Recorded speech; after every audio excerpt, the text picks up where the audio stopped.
This is the final part of our series on motion graphs. Today we'll study acceleration time graphs and finish off with a final summary to tie everything together. So now I've added a third graph, an acceleration time graph. Most students find acceleration the trickiest of our three vectors.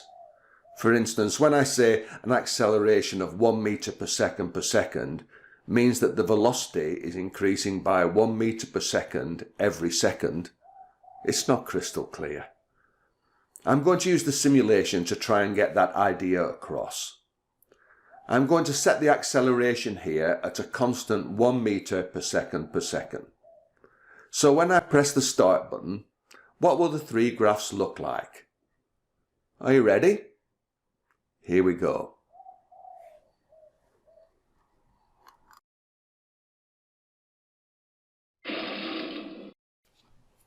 Well, when we look at the blue graph, we can see that the displacement no longer increases in a steady fashion because the velocity is not constant.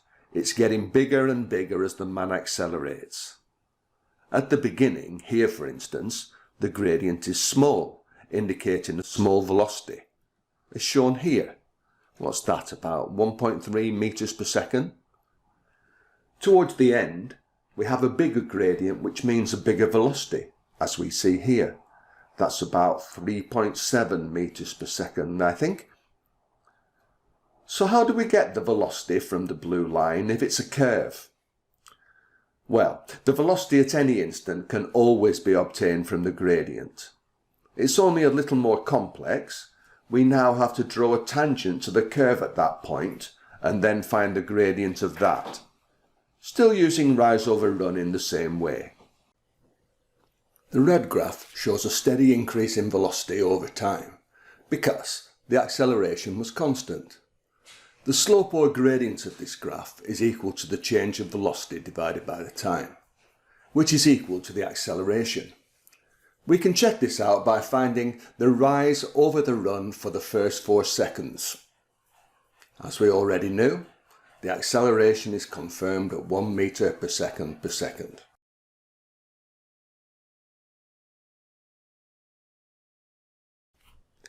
So now it's time to be a bit more adventurous. Here's a more challenging example, and if you can understand this, you've made excellent progress. The acceleration will be a constant 1 meter per second exactly as before. But, as you can see, I've set the original displacement at plus 10 meters, and his original velocity will be minus 5 meters per second. That means he will start off moving in the negative direction, to the left. So, when I press the start button, what will happen? Give yourself a good few seconds to think about it. Then when you're ready, here goes.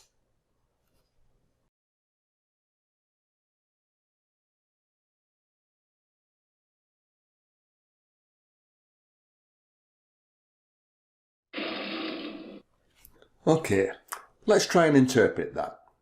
Remember, the graphs are all linked because they each tell us something about the motion of the man. The green graph tells us that the acceleration was a constant 1 meter per second. This caused a steady increase in the velocity. It started off with a big negative value, minus 5 meters per second. This increased up to 0, then continued increasing to about plus 5 meters per second by the time you hit the wall. What about the blue graph? Think only about the displacement for a moment. It went from a positive value to a negative value, and then back to a positive value again. Just take a moment to absorb that. Is that what happened in the video? Next, notice the gradient of our position time graph. It's negative here. This means the velocity was negative. The man was moving to the left. And this is confirmed here, a negative value on the red velocity time graph. If you look at this point, the slope is 0. That means the velocity is 0, and the man stopped for a brief instant. Do you remember that? If you look here, it's true. And finally here, we have a positive slope indicating positive velocity. He was moving to the right now, which is confirmed here.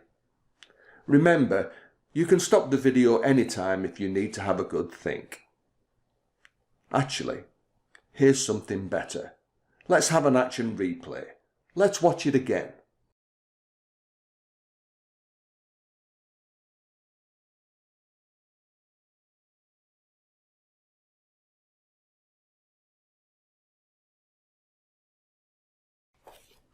This is really useful for having a close look at both the magnitude and direction of the vectors involved. Let's start with velocity. You can see a red arrow appearing pointing in the negative direction because it represents the initial velocity of -5 meters per second. But just watch what happens to that arrow as the simulation progresses.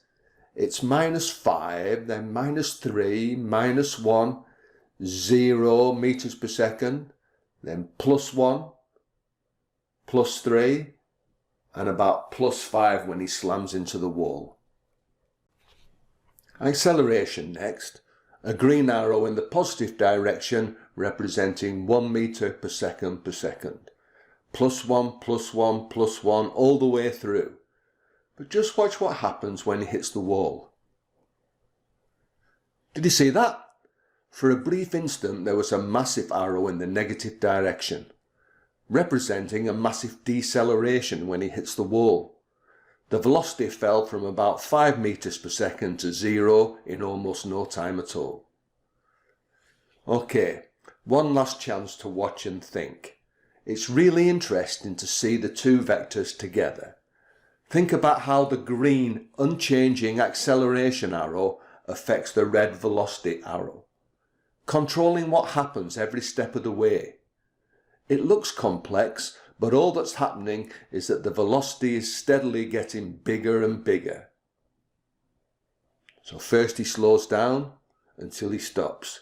Then he starts to get faster and faster again, but in the opposite direction, of course. Have a good think about this simulation and how all the graphs and vectors link and come together so beautifully, giving different aspects of the same story.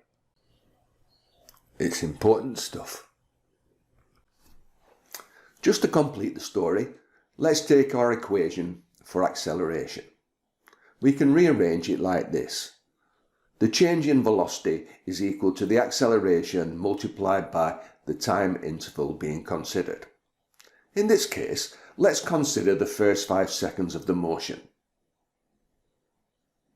So the change in velocity is 5 meters per second, which we can see here looks just about right.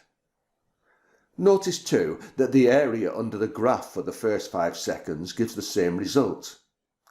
The area under an acceleration time graph for a given time interval is always equal to the change in velocity. It's true in all cases. I hope you got something out of that. Remember though, the best thing to do now that you've gone through that is to try the simulation yourself. Change all the variables, make predictions, run the simulation, and in no time at all you should have conquered this particular topic and you'll know vectors inside out. That's the hope anyway. Okay, I'll see you next time. Bye for now.